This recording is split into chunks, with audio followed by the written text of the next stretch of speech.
ராகு சிலருக்கு இந்த பிறப்புறுப்புகள்ல இந்த விரைப்பை வீக்கம், பெண்ணா இருந்ததுன்னா கர்ப்பப்பை கோளாறுகள், இந்த மாதிரிலாம், அதாவது வயிற்று வலி, இப்படி சில பிரச்சனைகளை எல்லாம் கொடுக்கும். இதனாலையும் காலதாமதமாகும். மேஷம், ரிஷபம், கடகம், மகரம், கன்னி ஆகிய இடங்களில் ராகு இடம்பெற்றிருந்தால்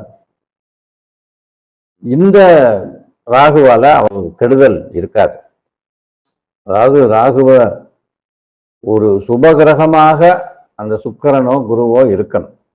அப்படி இருக்கும் பட்சத்துல அதனுடைய பார்வை படுற மாதிரி இந்த மேஷம், ரிஷபம், கடகம், கன்னி, மகரம் இந்த இடங்கள்ல ராகு நிக்க அந்த கிரகங்கள் பார்க்க, அப்படிப்பட்ட ஒரு ஜாதகருக்கு அந்த ராகுவால பெருத்த தோஷம்லாம் ஒன்றும் இருக்காது.